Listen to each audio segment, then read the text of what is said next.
un siervo de Dios, con un corazón muy sencillo. El primer pastor que escucho, sin interés, me edifica mucho sus enseñanzas, y lo comparto. Dios lo bendiga. ¡Qué maravilla palabra! Gracias, Señor, es un deleite de cómo usas a tu siervo para enseñarnos. Gloria a ti, Señor Jesús.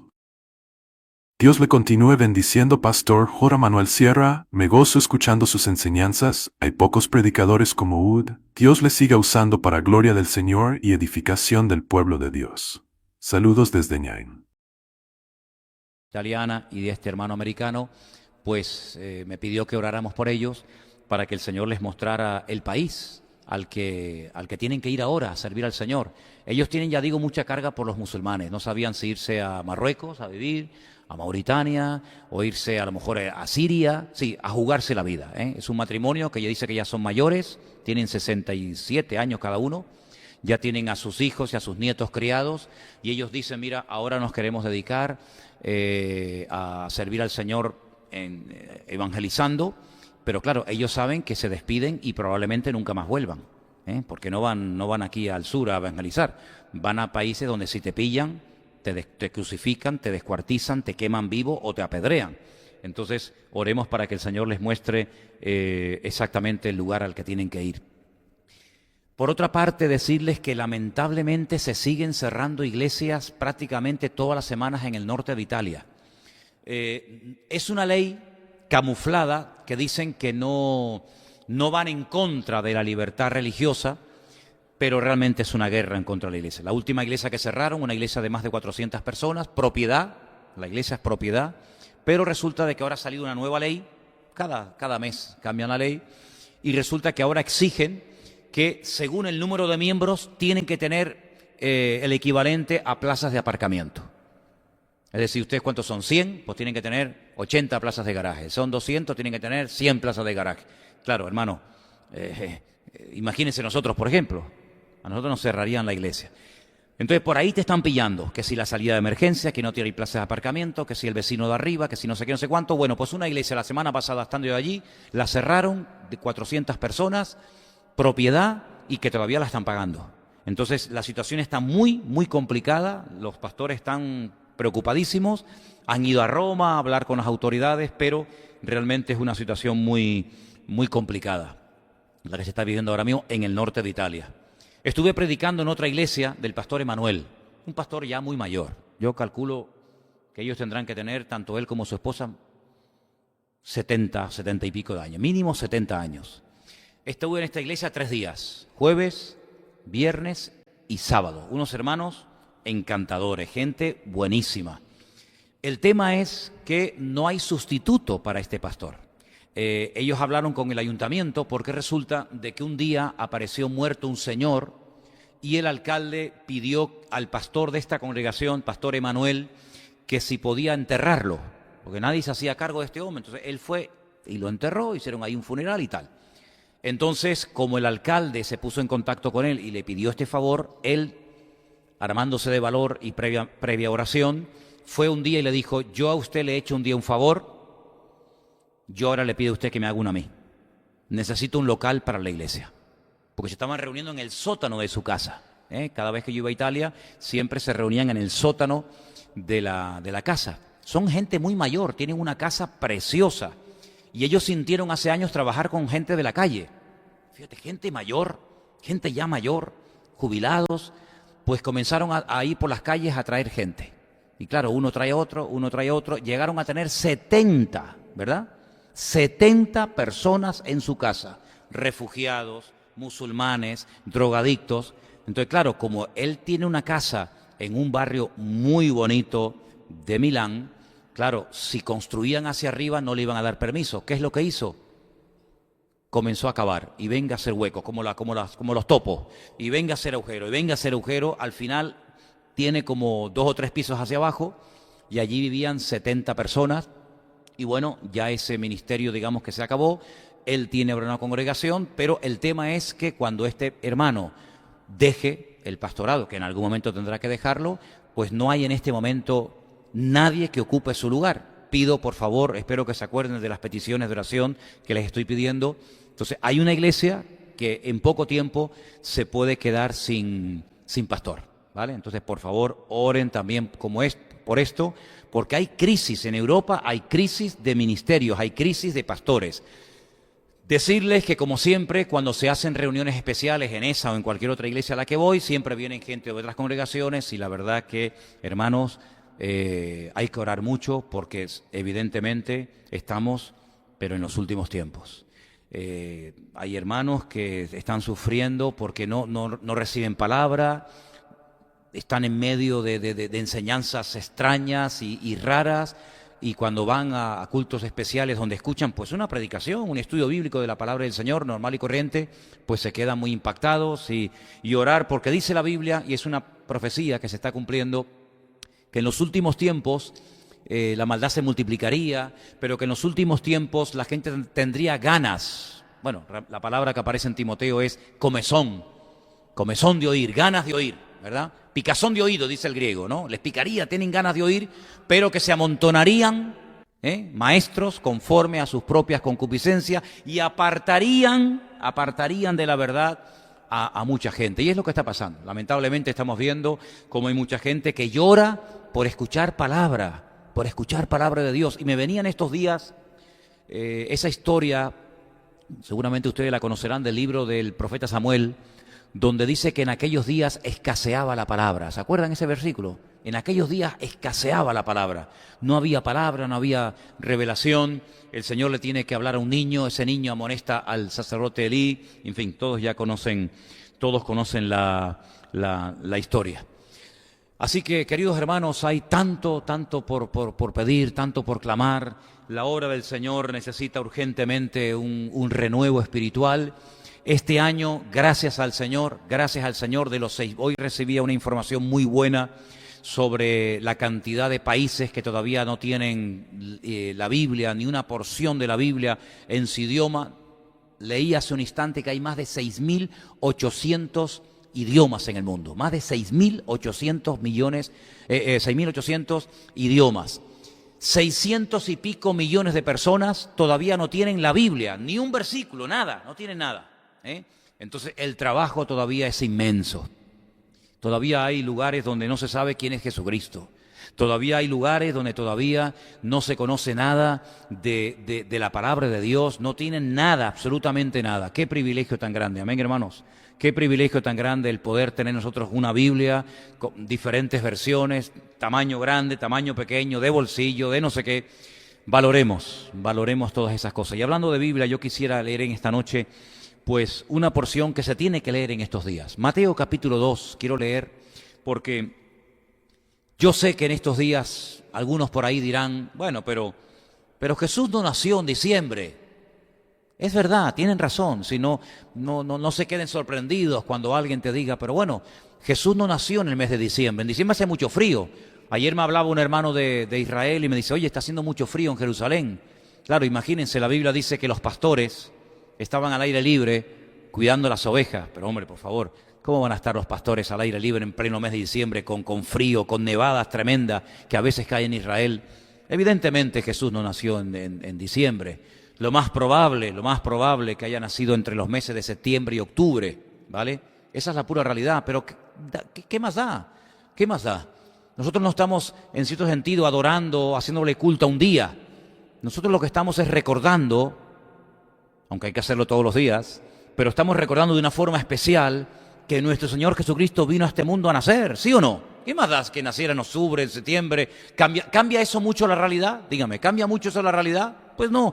Y mira, gracias a Dios que todavía en este país, con el ateísmo y con la indiferencia que hay, que todavía se pueda tener un día en el año. Yo sé que la mayoría de la gente no tiene ni idea de lo que están celebrando, sobre todo las nuevas generaciones, pero que por lo menos para nosotros sea una oportunidad para decirle al mundo qué es lo que estamos recordando. Por eso el sábado, que yo les pido oración y después estaremos orando por esto, tenemos una oportunidad, probablemente sea la última oportunidad del año, escúchame bien. Seguramente será la última oportunidad como iglesia que tengamos este año.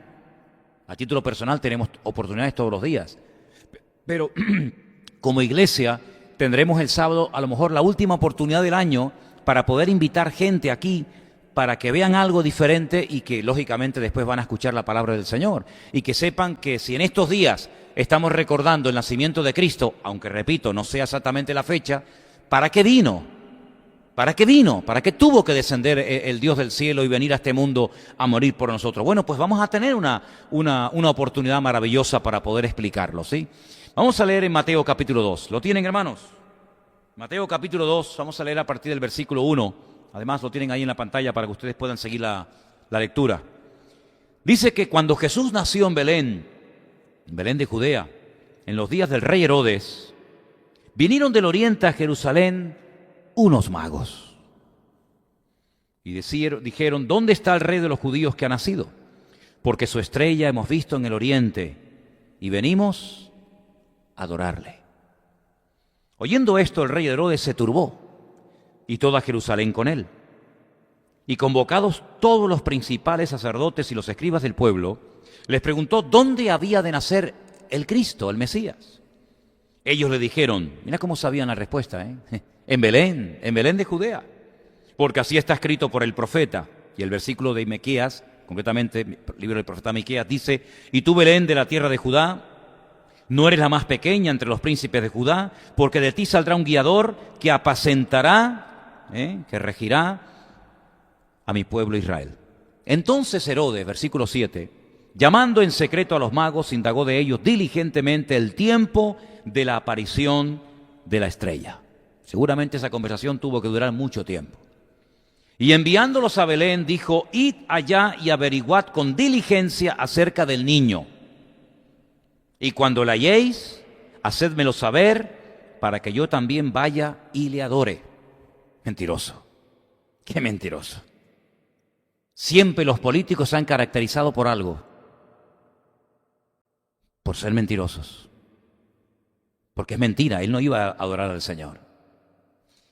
Versículo 9 dice, ellos habiendo oído al rey, se fueron, y aquí la estrella que habían visto en el oriente iba delante de ellos, hasta que llegando se detuvo sobre donde estaba el niño. Y al ver la estrella se regocijaron con muy grande gozo. Versículo 11. Al entrar en la casa vieron al niño con su madre María. Postrándose, lo adoraron. Y abriendo sus tesoros le ofrecieron presentes. Y dice que le ofrecieron oro, incienso y mirra. Pero siendo avisados por revelación en sueños que no volviesen a Herodes, regresaron a su tierra por otro camino. Y después, a continuación, viene una matanza, que dicho sea de paso es el cumplimiento de una palabra profética que decía que morirían muchos niños inocentes en la época en la que naciera el Señor Jesucristo. Tremendo, ¿no? Miren, hermano, esto pasó hace 2000 años, ¿saben? Pero para nosotros es como si hubiera pasado ayer. Porque la humanidad estaría totalmente perdida si el Señor Jesucristo no hubiera venido a este mundo hace 2000 años. El pueblo de Israel, que era el único pueblo que tenía la promesa de que nacería un Mesías, porque los filisteos, los amorreos, los cananeos, etcétera, no tenían ni la más remota idea de esto. Claro, hoy en día continentes enteros saben perfectamente que vino, que nació en Belén de Judea, etcétera, pero en aquella época solamente había un pueblo, un pequeño pueblo llamado Israel, que eran los únicos que durante siglos, generaciones y generaciones, estuvieron esperando el cumplimiento de una promesa. La primera vez que el Señor Dios, el Creador del cielo, dio una promesa, está en el libro del Génesis. En el libro de Génesis, la primera promesa de la Biblia tiene que ver con el nacimiento del Mesías. Génesis 3:15. ¿Conocen ese versículo? Busquen a ver qué dice Génesis 3:15 en su Biblia. ¿Qué dice en su Biblia, hermano? Busquen su Biblia, hermana. ¿Qué dice esa promesa? Pondré enemistad. ¿Quién está hablando ahí? Perdón. ¿Quién está hablando? Está hablando Dios. Pondré enemistad entre ti y la mujer. Cuando le dice entre ti, ¿a quién le está hablando? A Satanás. Dios le está hablando a Satanás. Pondré enemistad, pelea, conflicto, discrepancia entre ti y la mujer. Entre tu simiente, entre tu semilla, entre tu simiente y la simiente suya. ésta te herirá en la cabeza y tú le herirás en el calcañar. Esa es la primera promesa de la Biblia. Es una promesa que tiene que ver con la venida del Mesías. Satanás se entera en ese momento que el Mesías va a nacer, que él podrá herir en el calcañar al Mesías, pero que a su vez el Mesías cuando venga le herirá a él en la cabeza. El diablo no sabía ni cuándo, ni dónde, ni quién. Por eso, durante siglos, créame, durante siglos, cuando nacía un niño en el pueblo de Israel, no digo que todos tuvieran esta actitud, pero en muchos casos muchos padres sí la tuvieron, protegían a ese niño con un esmero y con un cuidado exquisito, porque podía ser el Mesías, porque el Mesías nacería de una mujer, y por eso probablemente, pienso yo, que cuando nació Moisés, que lo vieron un niño hermoso, un niño bonito, un niño diferente, los padres se jugaron la vida tratando de ocultarlo durante 3 meses. Claro, había un edicto que obligaba a los padres a entregar a los niños para que los mataran. Los arrojaban a las aguas del río Nilo, que por cierto hay un montón de cocodrilos, Pero ellos dijeron, no, vamos a guardar a este niño. Claro, proteger a un niño, que no se entere nadie durante 3 meses es muy complicado. Imagínate la vecina al lado que le acaban de matar al niño, como oiga el llanto de un niño, te puede delatar, se puede chivar y decir, oye, que esta no ha entregado al niño y ayer me mataron al mío, o a mi nieto, o a mi sobrino, ¿verdad? Pero ya no pudieron más tiempo. 3 meses oculto ese niño, al final tuvieron que entregarlo a la mano de Dios y Dios lo protegió. Pero ese no era el Mesías, fue un Mesías, fue un libertador, pero no era el verdadero Mesías que se promete ahí en Génesis capítulo 3, verso 15. Y bueno, probablemente Abraham también tuvo esa sensación de decir, oye, si mi hijo, este hijo tan especial que ha nacido de un milagro, que el Señor me lo ha prometido, y si es el Mesías, vete tú a saber si es el Mesías. Sin embargo, el Mesías no nació hasta mucho tiempo después. Nació en un pequeño pueblo que hoy en día se puede visitar. Es un pueblo que está bajo la autoridad palestina. Se llama Belén de Judea. Allí nació el Señor Jesucristo. Y cuando vienen estos hombres de lejanas tierras a adorar al Señor, vienen guiados de una forma sobrenatural. Ellos vienen guiados, dice, por un astro, por su estrella que hemos visto en el oriente. Y venimos a adorarle.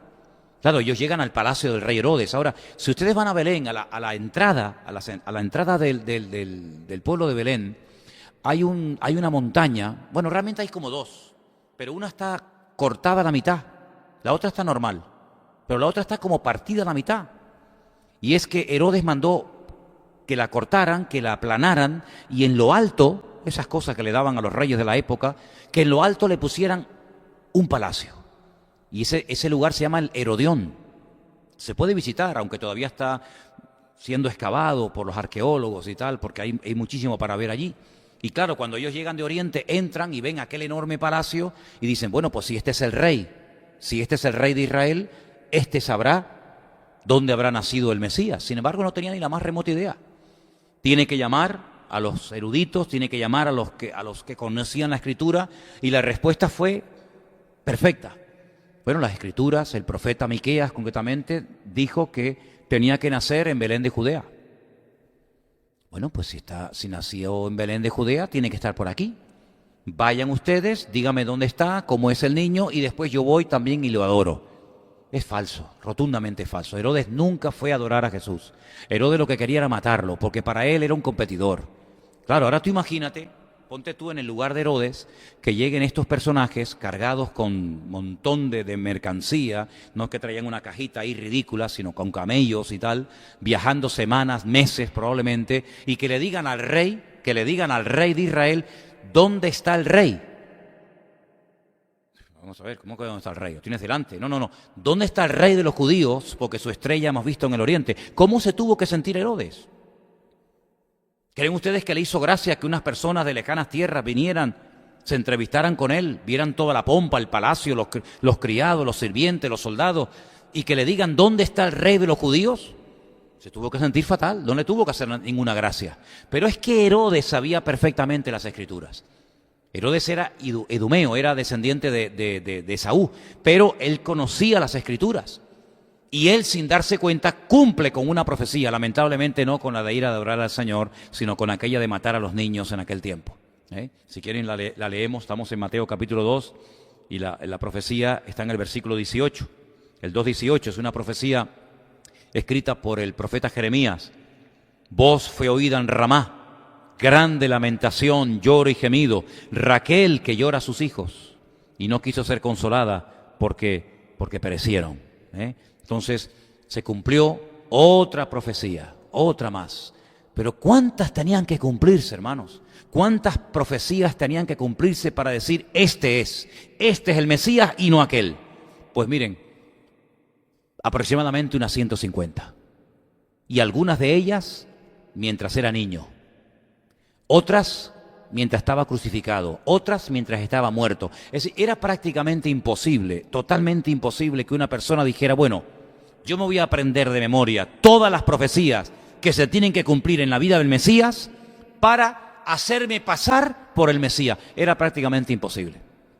Porque si las cumplías prácticamente todas, después te quedaba el examen final. ¿Y cuál era el examen final? La resurrección. Si no resucitas, aunque hayas cumplido 148, la prueba final la suspendes, no sirve absolutamente de nada. Juan, tiempo más tarde, cuando escribe una carta, dice, hermanos, y esto quiero que se te meta bien dentro y espero que lo tengas claro, dice, nosotros estamos en el verdadero. ¿Cuántos dicen amén? Nosotros estamos en el verdadero, y el verdadero es su Hijo Jesucristo. ¿Cuántos dicen amén? Bueno, pues lamentablemente hay algunos que en los últimos tiempos dice que apostatarán de la fe. Vamos a leerlo. Vamos a leer en una de las cartas que Pablo le escribe al pastor Timoteo para que veáis cómo en los últimos tiempos a algunos parece como que se les olvidará lo importante que es tener bien claro que hay que ser fiel hasta la muerte y no dejarnos seducir por doctrinas o enseñanzas extrañas. Primera de Timoteo capítulo 4. ¿Lo tienen? Hermano, me gustaría que de vez en cuando me dijeran algún amén, si no les importa. ¿Me pueden decir algún amén?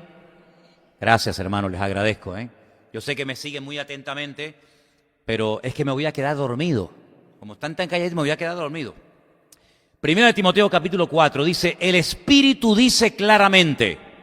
¿Qué dice? Léalo conmigo. Que en los postreros tiempos algunos apostatarán de la fe. Escuche, escuchando a espíritus engañadores y a doctrinas de demonio. Vamos a pararnos ahí. Yo quiero preguntar algo. Si esto lo dice el Espíritu, que en los postreros tiempos algunos apostatarán de la fe, la pregunta es, ¿estamos ya en los postreros tiempos o esto es algo que nosotros no vamos a ver? Será para generaciones futuras. ¿Usted cree que estamos o que no estamos en los postreros en los últimos tiempos? ¿Sí o no? ¿Estamos? Ok, muy bien. Si estamos en los últimos tiempos, la otra parte del versículo también tendrá que cumplirse, no solamente una parte. Que algunos apostatarán de la fe. ¿Me dejan que explique esto de apostatar de la fe? Porque esto nos enseña mucho por ahí. Apostatar de la fe. Vamos a poner un ejemplo bíblico y que sea la Biblia la que hable. Dice la Biblia que, por ejemplo, el único hombre que caminó por encima de las aguas, ¿quién fue? Apóstol Pedro. Dice la Biblia que cuando subió al monte de la transfiguración el Señor Jesucristo con Pedro, con Jacobo y con Juan, él vio a Moisés y a Elías. Tremenda experiencia, ¿sí o no? Y oyó una voz del cielo que decía, este es mi Hijo amado en el cual tengo toda complacencia. Fíjate las experiencias que este hombre ha tenido. Claro, algunos dirán, bueno, pero una cosa son las experiencias y otra cosa es la conversión. Sí, perfecto. Ya voy ahí. Espérate, no corra. Se lleva el Señor Jesucristo a sus discípulos a una de las ciudades más paganas e idólatras de su época. Una ciudad que en la actualidad se conoce bajo el nombre de Banias. Está en ruinas, no vive nadie allí. Es un parque nacional, tienes que pagar una entrada para poder verla. Pero en aquellos tiempos se llamaba Cesarea de Filipo. Había dos Cesareas en los tiempos de la Biblia, Cesarea la Marítima y Cesarea de Filipo. en honor al César de Roma. Bien. En esa población había un templo que hoy en día se puede visitar, está en ruina, lógicamente. Era el templo al dios Pan, pero no al pan de comer, sino al dios del terror, del pánico. A ese dios se le adoraba con víctimas humanas. Se tiraban niños y jóvenes vírgenes a una cueva donde salía fuego de las entrañas y era terrible, un lugar terrorífico, de muerte, de satanismo, de todo. En aquel lugar, no en Jerusalén, no en Samaria, no en Capernaum, en aquel lugar de paganismo terrible, el Señor lanza la pregunta: ¿qué dice la gente acerca de mí? ¿Os acordáis? ¿Cuáles fueron las respuestas que le dieron al maestro? Algunos dicen que eres Elías. ¿Por qué dijeron Elías? ¿Qué tiene que ver Elías? Bueno, es que hay una profecía que todavía los judíos la están esperando que se cumpla, aunque ya se cumplió, que dice que Elías tenía que venir antes del Mesías. Entonces, claro, como el Señor hacía tantos milagros y tenía un mensaje tan poderoso y cautivador, dijeron, pues este debe ser Elías que ha resucitado o que ha, digamos, entrado su espíritu, su unción en él. Pero no, Jesús no era Elías. Algunos dicen que tú eres Juan el Bautista. Claro, uno de los profetas más importantes de la historia, de los nacidos de mujer, no hubo otro más grande que él, dijo el Señor.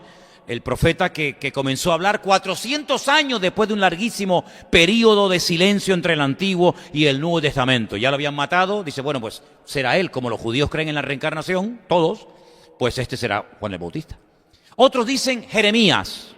¿Y qué pinta Jeremías aquí? Porque se cree que el único que sabía dónde estaba escondida el Arca de la Alianza era Jeremías, que fue el que la ocultó para que Nabucodonosor no se la llevara a Babilonia. Él la ocultó y él era el único que sabía dónde estaba. Entonces había una leyenda que decía que el único que podía revelar el escondite, el lugar secreto donde estaba escondida el Arca de la Alianza era Jeremías. Entonces este puede ser Jeremías. Ni una cosa ni otra. Bueno, y yo para ustedes, ¿quién soy? A mí me llama la atención que Juan no dijo nada. Ni Santiago. Ninguno. Solamente uno. ¿Y saben quién fue? Pedro. Y no lo dijo porque se emocionó, porque quería quedar bien. No, cuidado.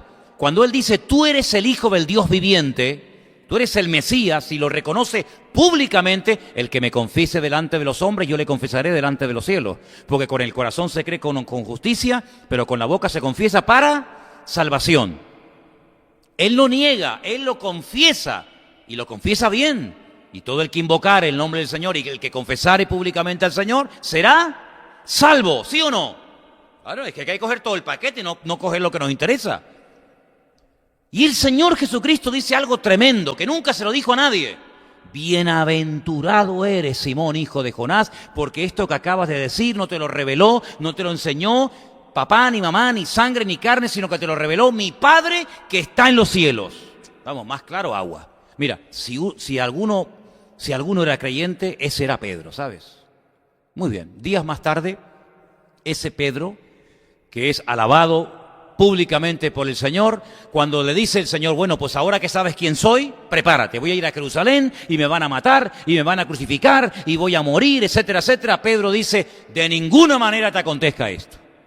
Y el Señor le dice, apártate de mí, Satanás. Increíble, ahora le dice bienaventurado, mañana le dice, apártate de mí, Satanás. Fíjate tú los vaivenes que puede dar la vida de un creyente que no tiene buena base en el Señor. Pero no solamente eso, sino que el Señor le pide la última noche oración a Pedro.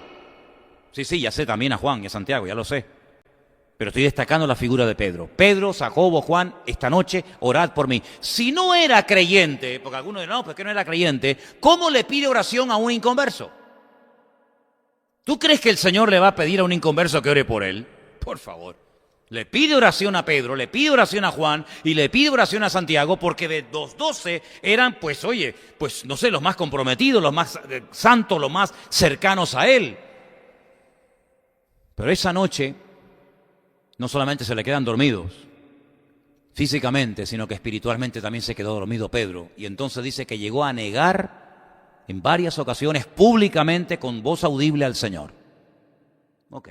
Aunque parezca que esto no es tan grave, sí tiene su gravedad, y la tiene. Porque dice la Biblia que 72 horas después, cuando el Señor Jesucristo resucita, que sabe perfectamente que Pedro ha apostatado, que Pedro ha negado al Señor, cuando Él resucita le dice a María Magdalena, le da el siguiente encargo: María, dile a mis discípulos y a Pedro que vayan a Galilea, que quiero hablar con ellos. Fíjate el dato. Dile a mis discípulos. Bueno, ahí entran todos. No, todos no. Tú has dicho que no me conoces. Y aquí amor a la fuerza no es por presión, es por convicción. Tú el otro día me confesaste, al otro día me negaste, por lo tanto tú verás. Yo quiero entrevistarme con mis discípulos y con Pedro. Y sabemos que el Señor restauró a Pedro. Entonces, en los últimos tiempos, dice la Biblia que no todos, gracias a Dios, si no imagínate dónde estamos tú y yo. Algunos apostatarán de la fe, pero ¿de qué fe van a apostatar? ¿De una fe que no han conocido? ¿De un Señor que no han experimentado? Un inconverso no apostata de la fe. ¿Cómo va a apostatar un idólatra, un inconverso, una persona que no ha nacido nuevo? ¿De qué fe va a apostatar? No puede apostatar de una fe que nunca ha formado parte de su vida, de su esencia como creyente. Algunos apostatarán de la fe y escucharán a espíritus engañadores y a doctrinas de demonios. Y esto que hemos leído durante años, en algún momento de la vida, pues lo tendremos que ver. Y estamos viendo, queridos hermanos. Claro, yo no he contado todas las conversaciones y todas las personas que se me han acercado a mí en estos días que he estado fuera, pero no se pueden ustedes imaginar la cantidad de barbaridades y de locuras y de disparates que están entrando en las congregaciones y que la gente las está creyendo y las está siguiendo. Y por eso dice la Biblia que por falta de conocimiento, por falta de temor de Dios, algunos apostatarán de la fe. Y bueno, si vuelven, pues gloria a Dios, pero yo ahí ya ni entro ni salgo. Entonces, ¿os dais cuenta, queridos hermanos? ¿Os dais cuenta cómo los últimos tiempos, dice aparte, van a ser tiempos peligrosos, tiempos difíciles? Yo me acuerdo hace años cuando vivíamos en Argentina que había un pastor que de vez en cuando le decía a la iglesia, a mí se me quedó aquello porque me hacía mucha gracia, decía, ¿cuántos de los que están aquí esperan que el mundo vaya mejor? Y muchos levantaban la mano y se me quedaban mirando y me decía, Manuel, mira, estos son los que van a seguir al anticristo. Y ahí me hacía gracia, porque yo en aquellos tiempos como no entendía mucho, ¿no? Hablo del año 90, ¿no? Algunos de ustedes ni habían nacido. Pero él decía muchas veces eso. A ver, ¿cuántos creen que va a haber trabajo? Que en Argentina en aquellos tiempos era un desastre, ¿no? ¿Y cuántos creen que todo se va a arreglar y todo va a haber orden y paz y amor y trabajo y abundancia? Y muchos levantaban la mano, lo creían y decían, estos se van a quedar todos con el anticristo, amigo. Y es que la Biblia profetiza que los últimos tiempos no van a ser tiempos fáciles, van a ser tiempos difíciles, van a ser tiempos de angustia, de guerras, de rumores de guerra. Y yo tengo la sensación, no sé por qué, si me equivoco, bueno, pues me equivoqué. Yo tengo la sensación de que el año que viene va a ser un año crucial, de verdad, Tengo la sensación de que el año que viene va a ser un año en el panorama profético de cosas que van a ocurrir espectaculares. Por eso ponte las pilas, ¿sabes? Ponte las pilas ya. Conságrate con el Señor, no estés con un pie dentro y con un pie fuera. Agárrate a las promesas del Señor, agárrate al Señor, vive realmente cerca del Señor, porque mira, cuando tú miras a Pedro y dices, bueno, ¿cómo pudo un hombre que caminó por encima de las aguas, que vio a Moisés y a Elías? Sí, son experiencias que tú y yo nunca vamos a tener, jamás, por muy espiritual que tú seas, tú nunca vas a tener esas experiencias. Y las tuvo. Pero experiencias tremendas de oír la voz audible de Dios. Este es mi Hijo amado en el cual tengo toda complacencia. ¿Cómo es posible que este hombre que llegó tan alto cayera tan bajo? Bueno, es que tú tienes que ver entre el huerto de Getsemaní y la negación de Pedro por parte del Señor. Hay una serie de cosas que ocurren que a mí siempre me han impactado muchísimo. Bueno, realmente todo empezó cuando el Señor anuncia que uno de vosotros me va a entregar. ¿Os acordáis esa palabra? Uno de vosotros. ¿Eso qué es? ¿Eso qué es? Eso es una profecía. Y claro, cuando el Señor decía algo, amigo, eso se cumple sí o sí. Hay uno de vosotros que me va a entregar. Él oye la palabra y no se da por aludido. Ay de aquel que cuando escuche la palabra está pensando, ay, qué bien le viene esto que está diciendo hoy el que está predicando a fulanito. O aquella, ay, qué bien le viene. Y te dan ganas casi de coger, como hacíamos en el colegio, un bolígrafo con un papelito dentro y le pegabas aquí y dices, ¿te estás oyendo? ¿Estás oyendo? ¿Esto es para ti? Pedro no se dio por aludido, sino que Pedro dijo, Señor, escucha una cosa. Aunque todos estos te abandonen y te nieguen y se vayan, yo nunca te abandonaré. Es más, hasta la muerte, si hace falta, yo voy contigo. Eso es un menosprecio de los demás. Eso es un orgullo espiritual, es menospreciar a los demás, es sentirse superior a los demás, que es un espíritu que se mete muy fácilmente en las congregaciones. Me siento superior a aquella iglesia, a aquella denominación, a aquel creyente. Eso es muy fácil que se meta. Es muy sutil este espíritu, esta actitud, ¿sabes? Menosprecio. Luego, ¿qué ocurre? En el jardín de Getsemaní, pues cuando vienen a aprender al Señor, ¿qué hace? Saca la espada. ¿Cómo puede ir un discípulo con una espada encima? ¿Para qué? El Señor iba armado. ¿Para qué lleva un discípulo una espada? ¿Para qué? ¿Qué pasa? ¿Tú te crees que me tienes que defender a mí con una espada? Bueno, pues él utiliza las armas carnales para defender al Señor. Segundo error gravísimo, cuando en la carne quieres defender tu vida cristiana. Es un error garrafal. Luego dice que siga al Señor. Sí, lo sigue, pero de lejos. Amigo, no es lo mismo estar pegadito al Señor que seguirle de lejos. Luego dice que se calienta en un fuego que habían hecho fuera los romanos. Ya se junta con malas compañías, ¿sabes? Y claro, ya al final pues llega y niega al Señor. ¿No te das cuenta cómo hay un proceso? Es que mira, nadie está bien hoy y mañana está en el mundo, sino que hay un proceso, se van rompiendo cosas. El otro día, déjenme que les cuente esto, porque cuando yo en la radio o en el periódico escucho alguna palabra, alguna frase impactante, yo en el móvil todos lo hacemos, hay una grabadora y yo grabo palabras, frases y cosas que me llaman la atención, expresiones, y yo tengo ahí un montón de palabras que aprendo, ¿no? Y el otro día le hicieron una entrevista a uno de los que quiso hacer la independencia de Cataluña y le dijeron, ¿cómo fue todo este sistema? Y dijo una palabra muy interesante. Dice, nosotros lo que fuimos haciendo durante 4 o 5 años atrás fueron microfracturas. ¿Dirías esa palabra conmigo? Microfracturas. Una palabra un poco rara, ¿no? Y él dice, mira, hoy aprobábamos una cosita. A ver qué pasa. No pasa nada. Mañana aprobamos otra ley. Mañana hacemos no sé qué. Pasado la bandera. Mañana no sé qué. Y fueron haciendo pequeñas fracturas. Y al final, ¡bum!, se rompió todo, ¿no? Es como aquel árbol que les conté una vez, aquel enorme árbol que de repente, ¡pum!, apareció caído y dice, bueno, ¿qué pasó? Esos gusanitos empezaron a comer y a comer y a comer y a comer 1 año, 2 años, hasta que al final lo pudrieron y lo tiraron abajo. Cuidado con las microfracturas, con los micropecados en tu vida, esa miradita, aquella conversación, aquella no sé qué, aquella no sé cuánto, y se van rompiendo cosas hasta que al final estás más lejos y más frío que un témpano de hielo. Entonces la palabra del Señor es muy clara en este sentido. Cuidado con esa mala mirada, con ese mal pensamiento, con esa mala palabra. Esto no tiene importancia, cuidado, porque las cosas pequeñas, prediqué hace poco de las cosas pequeñas, les di una lista enorme. Las cosas pequeñas se mencionan en la Biblia y las cosas pequeñas y un poco de levadura termina leudando toda la masa. ¿Cuántos dicen amén? Así que estamos a punto ya de terminar el año. Fíjate, oye, ¿te has dado cuenta cómo se ha ido el año? Pero si es que yo recuerdo el año pasado decir lo mismo. Yo me acuerdo, estaba tal día como hoy, diciendo, hermano, qué rápido se ha pasado el 2016. Sí, porque ya estamos en el 17. Y el año que viene ya el 18. Y yo dice, madre mía. Y la Biblia nos enseña que en los últimos tiempos habrá crisis de fe. Pero claro, cuando la Biblia dice crisis de fe, ¿a qué se refiere? ¿Al mundo? Pues si el mundo siempre ha estado en crisis de fe, si el mundo no tiene fe. Crisis de fe en la casa de Dios. Es en la casa de Dios. Y quiero terminar diciendo algo que el otro día leía y me impactó mucho la atención.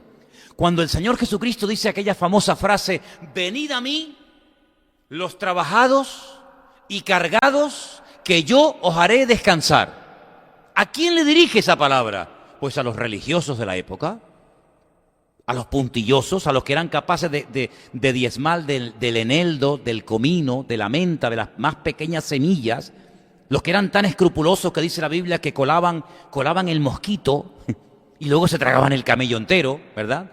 Bueno, pues a esa gente tan escrupulosa de la ley, que al final no cumplía nada, el Señor les dice, si estáis trabajados y cargados, hartos de rituales, hartos de ceremonias que al final no llevan a nada, pues venid a mí, que yo os haré descansar. Y el mundo está cansado. Yo veo a la gente cansada, veo a la gente sin futuro, veo a España estancada, créanme, hermano, de verdad, ¿eh? España es un país estancado, ni para adelante ni para atrás, siempre igual, siempre igual, siempre igual. Sí, es verdad, se necesita un cambio, pero espero que sea mejor, porque como sea peor, ¿verdad? Pero ese estancamiento del país, ese estancamiento de la sociedad, yo espero que no sea una realidad en tu vida, que tú no estés estancado en tu relación con el Señor. Amén, hermanos. Que tú no estés estancado. Yo lo decía antes de irme y lo quiero repetir ahora y ya con esto termino. Mira, hermano, el año que viene, no desde febrero, de marzo, de agosto, desde el 1 de enero, ¿vale? Desde el 1 de enero. Ya sé que a lo mejor te acostarás un poquito tarde, pero procura desde el 1 de enero empezar a leer la Biblia. Empieza a leer la Biblia por el Génesis. Sigue. Oye, 4 capítulos por día. Oye, no me digas a mí que tú no tienes tiempo para leer 4 capítulos al día. ¿Cómo no vas a tener tu tiempo para leer 4 capítulos al día? Y tienes tiempo para ver la televisión, para estar en el internet, para hacer deporte, para ir a la playa, para hacer esto, para hacer aquello. Que tú no tienes unos minutos para leer 4 capítulos al día. Cuando tú acostumbres a tu vida, a tu espíritu, a tu alma, a todo tu ser, a leer la palabra, vas a devorar la Biblia. Mira, yo comencé el otro día a leer el libro de Nehemías, que es una maravilla. Me entraron ganas de leer Nehemías. Es que estaba en la casa de Antonio y su nieto se llama Nehemías, el hijo de Cristal y de Andrea, que por cierto manda saludos. Está embarazada Cristal, dicho sea de paso también. Ahora en marzo da a luz, tiene un pepino así, yo creo que tendrá 3 o 4 profetas ahí adentro. Pues se llama Nehemías, entonces digo, voy a leer el libro de Nehemías. Oye, qué libro tan bonito tú, ¿eh? Qué libro tan bonito, ¿eh? Qué hermoso. Un hombre con un buen trabajo, un hombre que tuvo, diría el mundo, la suerte de conseguir un pedazo de trabajo en el palacio del rey. ¿Tú sabes lo que significa eso? Todo el mundo hecho polvo, pobre, en la miseria, sin trabajo, sin futuro. Y él trabajando en el palacio del rey. Y además, fíjate qué trabajo tenía. Probar el vino. Claro, si estaba envenenado, el primero que moría era él. Pero ¿y si no estaba envenenado? Sí, el tío, claro, ¿y cómo sería el vino que bebía aquel hombre? Tú imagínate, la vida, buena comida, buena cama, buenos sirvientes, su vida solucionada. De repente dice que llegan unos paisanos de él, de Jerusalén, y le dice, oye, ya el hombre estaba desconectado de la realidad. Y le dicen, escucha, ¿cómo está mi país? ¿Cómo está mi tierra? Y dice, tú no sabes nada, ¿verdad? Tú vives en la estratosfera. Claro, tú te pegas la gran vida. Jerusalén está muy mal. El templo está destruido. Las murallas no existen. Las puertas aquellas tan bonitas están quemadas al fuego. Jerusalén es un montón de escombros. Y él dice que se siente tan mal. Él podía haber dicho, bueno, mira, qué lástima, ¿no? No. Él no es indiferente al dolor ajeno. Dice que él se pone a orar, ayuna. Claro, el rey lo ve triste y él tiene temor, porque claro, cuando el rey ve la cara del que prueba el vino, el que tiene que catar la comida, y lo ve triste, uy, aquí hay gato encerrado, y dice, no, mira, ¿cómo no voy a estar triste si pasa esto? Y el rey le dice, ¿qué quieres? ¿Qué quieres? ¿Qué pasa? Dice, dame permiso, déjame ir a mi tierra y restaurar el templo, y se va. Y lo deja todo. Yo digo, Señor, increíble este hombre. Se va y dice que se levanta durante varias noches, no le dice nada a nadie, se monta en su cabalgadura y dice que quiere ir por un lugar, pero no puede subir, tantos escombros que hay. Después quiere ir por otro lado y a los 3 o 4 días junta a los ancianos y le dice, ustedes ven que esto es un desastre. Esto es un desastre. Esta no puede ser la ciudad de nuestro Dios. No hay casa, no hay templo, ni nada. ¿Por qué no nos ponemos manos a la obra y nos ponemos a trabajar? Y estoy leyendo el libro de Nehemías, que hasta él mismo se pone a trabajar.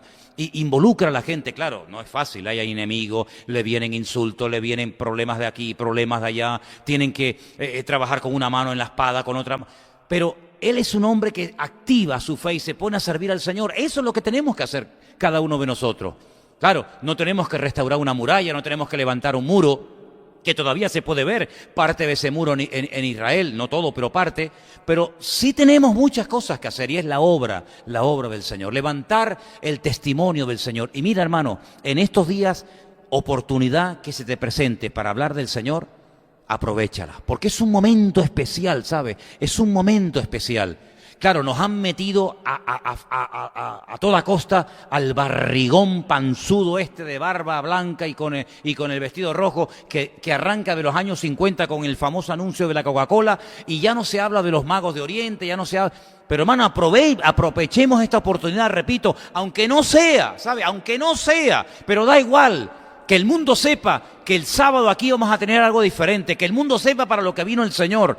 Y quiero decirles que hemos comprado Biblias, ¿sabes? Pero no para regalar así a tontas y a locas, hemos comprado Biblias, se han empaquetado, se han hecho paquetitos con porciones de la Biblia, ¿verdad, Margarita? Con Nuevos Testamentos, etcétera. Hermanos, el sábado, por favor, el sábado, esté atento a las caras nuevas que vendrán al culto. Si usted viene con alguien nuevo, atiéndala usted. Atienda usted a la persona que viene nueva, ¿eh? Pero si usted no trae a nadie, por lo que sea, que espero que no sea así, si usted no trae a nadie, fíjese si hay alguna visita, alguna cara que no es habitual verla en la iglesia, acérquese a él, acérquese a ella, sea hospitalario, dile la bienvenida, regálele un Nuevo Testamento, regálele una Biblia, pregúntale cómo se llama, invítelo para los cultos, ¿sí? Tenga esa iniciativa, no esté ahí sentado escuchando, sino aproveche la oportunidad que el Señor le va a dar este fin de semana. Y de aquí al sábado podemos invitar a mucha gente. De hecho, yo quiero que me traigan ahora los folletos que hemos hecho para orar y pedir que el Señor los bendiga, y que cada folleto que repartamos, cada uno de nosotros, sea una persona que Dios mediante venga este sábado. Hemos traído 40 sillas más para llenar todo este lugar y para tener un programa especial que glorifique sobre todo al Señor. Pero también queremos que sea una herramienta para poder evangelizar y explicarle al mundo el motivo por el cual el Señor Jesucristo vino hace 2000 años. ¿Cuántos dicen amén? Vamos a ponernos de pie, por favor, todos. Aquí tenemos los folletos que se han hecho. Gracias, Anderson. Amén. Aquí tenemos los folletos que con la ayuda del Señor vamos a repartir de aquí al sábado. Vamos a orar para que el Señor toque los corazones, toque las vidas. Pido que por favor estén orando para que todo salga bien, el sonido fundamental, las luces, los niños, la obra de teatro que va a haber, la decoración, en fin, todo el mensaje que finalmente va a haber. Hermanos, que todo salga dirigido por el Señor. Todos los años es una bendición, ¿sabes? Y queremos que este año lo vuelva a ser. Y queremos que este año mucha gente venga y escuchen el verdadero mensaje. No el comercial, el verdadero mensaje que tenemos que darle al mundo para que sepan que el Señor Jesucristo está vivo. ¿Cuántos dicen amén? Cierra tus ojos, vamos a orar. Padre Celestial, te damos muchas gracias en esta noche, Dios mío, por este privilegio que nos das de preparar algo especial para que este sábado, Dios mío, podamos invitar a mucha gente nueva que no te conocen, que no saben absolutamente nada de lo que estamos celebrando en estas fiestas, en estas fechas. Señor, usa nuestras vidas. Señor, estos folletos que hemos hecho, te pedimos, Señor, que cuando sean repartidos, Señor, la gente los acepte y recuerde, Señor, que les estamos invitando a algo que puede cambiar su vida. Que sea una noche ungida, una noche especial, donde tu palabra, Señor, caiga en corazones sedientos y preparados. Queremos orar para que quites obstáculos, Señor. Queremos orar para que no haya impedimentos de última hora. Queremos orar para que toda la gente que invitemos de aquí al próximo sábado, Señor, se animen y vengan. En el nombre de Jesús, Señor, liberta, Señor, abre la mano en el mundo espiritual. Da la orden, Señor, para que haya libertad y podamos tener un programa hermoso donde los niños, los jóvenes y todos los que van a participar se sientan respaldados por ti, Señor. Unge, Señor, la alabanza, los testimonios, la lectura, la obra, la danza, el mensaje, las canciones especiales, que todo sea dirigido por ti. Sin ti estamos perdidos. No queremos que sea algo en la carne, no queremos que sea algo totalmente humano, queremos que sea algo que realmente tú utilices para levantar tu nombre en alto y para que el mundo te conozca y te reciba. Señor, gracias por esta oportunidad. Queremos, Señor, que sea una oportunidad magnífica y pon delante de nosotros amigos, familiares, vecinos, compañeros de trabajo que puedan venir y, Señor, y ser tocados sus corazones, convencidos de pecado, Dios mío, cuando vengan y vean todo, y que nunca en su vida olviden lo que van a oír y a escuchar el próximo sábado, Señor.